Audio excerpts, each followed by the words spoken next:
Right now, 94.3% of the American population does not meet the daily requirement for vitamin D. 88.5% fall short on vitamin E.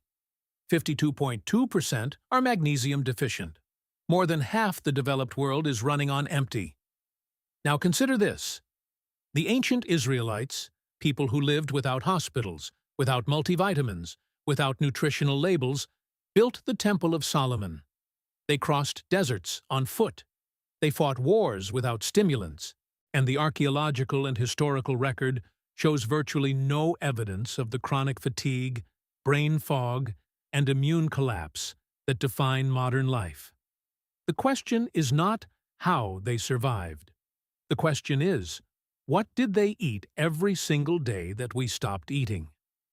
The answer has been sitting in Deuteronomy chapter 8 for 3,000 years. And it's not what you think. Before we reveal the fruit, you need to understand the scale of what we're dealing with. Because this is not a minor health inconvenience.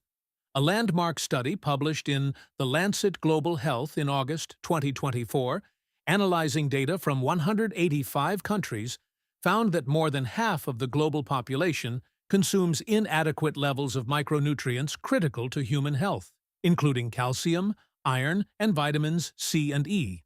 Inadequate intake was especially prevalent for iodine, affecting 68% of the global population, vitamin E at 67%, calcium at 66%, and iron at 65%. 65% of the world is iron deficient. In a world with more food available than at any point in human history. Modern farming practices rely heavily on chemical fertilizers and pesticides, often resulting in crops with lower concentrations of essential nutrients. Studies show that today's fruits and vegetables contain significantly fewer vitamins and minerals than those grown a few decades ago. Revista Nutrition, we are eating more and absorbing less. Subclinical deficiency symptoms for many vitamins and minerals are nonspecific and may include fatigue, irritability, aches and pains, decreased immune function, and heart palpitations. Sound familiar? The tiredness you attribute to stress. The brain fog you blame on your schedule. The low energy you treat with a third cup of coffee. It may not be stress at all. It may be your cells screaming for something they used to get every day, and no longer do. Now, let's go back 3,000 years and find out what that something was. Deuteronomy 8:7-8.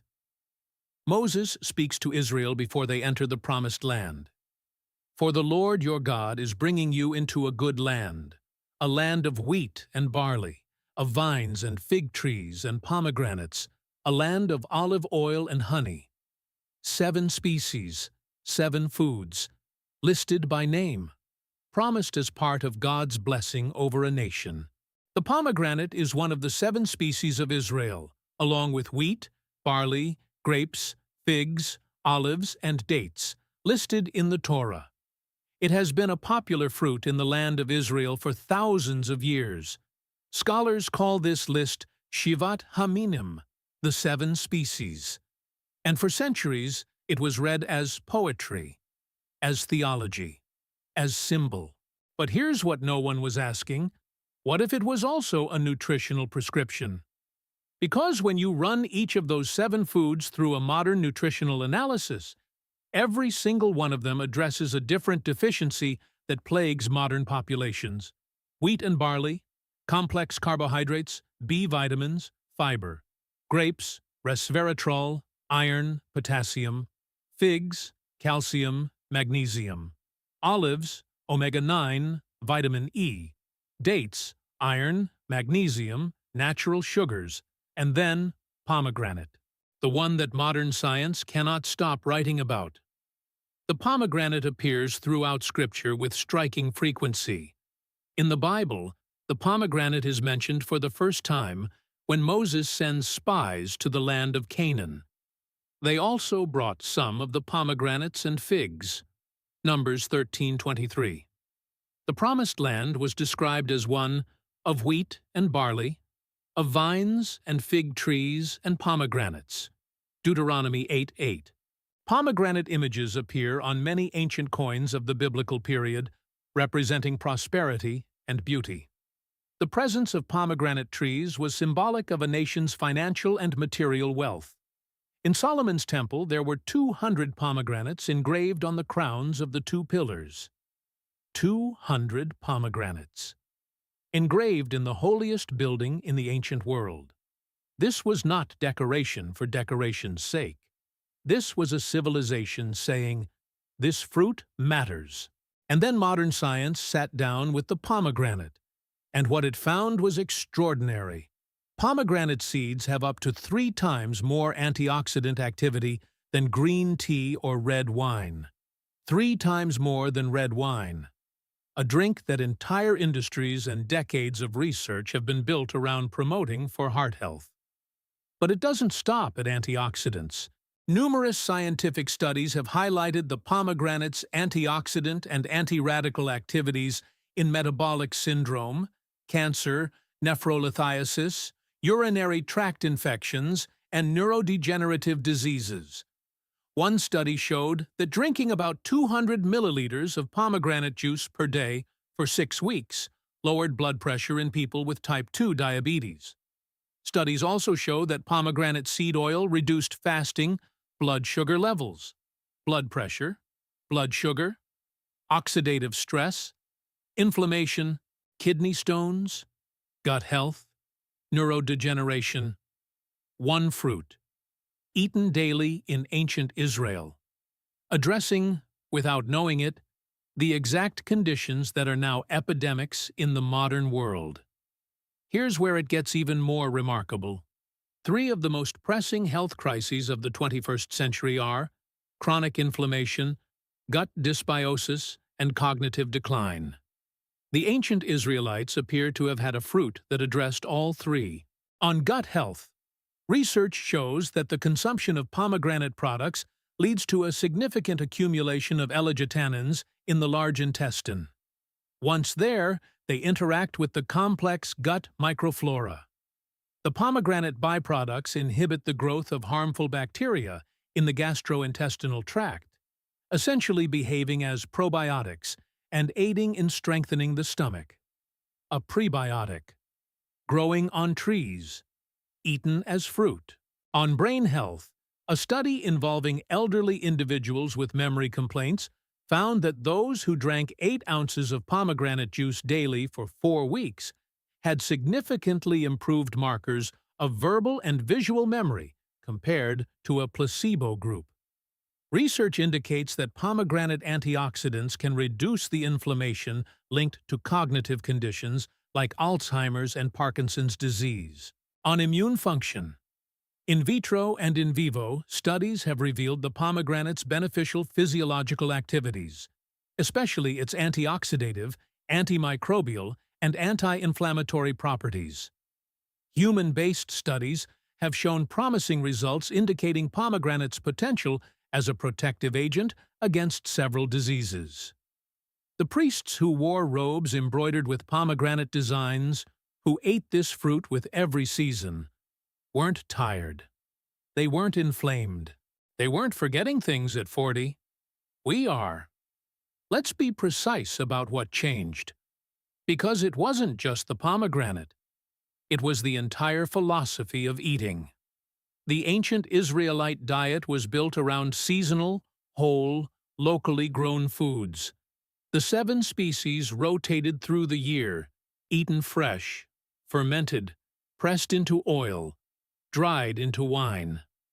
No processing, no extraction, no isolation of one compound into a capsule, while discarding everything else. The rise of nutrient deficiencies in modern diets is largely driven by changes in dietary habits, food production practices, and lifestyle factors. The shift towards highly processed and convenience foods, which are often calorie-dense but nutrient-poor, is the primary reason. We replaced whole foods with products made from whole foods. Then we replaced those products with supplements made from the compounds we extracted from those products. 3 steps removed from the source. And we wonder why we're deficient. The ancient world ate the pomegranate, the whole thing, the arils, the juice, sometimes the rind, which contains the highest concentration of polyphenols of any part of the fruit. The peel represents approximately 50% of the total weight of the pomegranate fruit and contains a much higher amount of polyphenols than the edible arils. The part we throw away today is the part that contained the most medicine. This is not ancient ignorance. This is ancient intelligence we abandoned. The good news is simple. You don't need to build a temple or cross a desert. You need to eat a pomegranate. Here's how to get maximum benefit, based on what the science actually shows. First, eat the whole fruit, not just the juice. Commercial pomegranate juice is often processed and stripped of fiber. The arils themselves, those red jewel-like seeds, are where the fiber, the antioxidants, and the bioactive compounds live together in the form nature intended. Second, daily consistency over intensity. The studies showing memory improvement and blood pressure reduction used daily consumption over 4 to 6 weeks. This is a food, not a drug. It works through accumulation, not a single dose. Third, add the peel where you can. Dried pomegranate peel powder is available in health food stores. A small amount added to teas, smoothies, or yogurt delivers the highest concentration of polyphenols in the entire fruit. This was standard practice in ancient Ayurvedic and Middle Eastern medicine, and modern analysis has now confirmed why. Fourth, pair it with iron-rich foods. Pomegranate's high vitamin C content significantly enhances the body's absorption of non-heme iron from plant sources.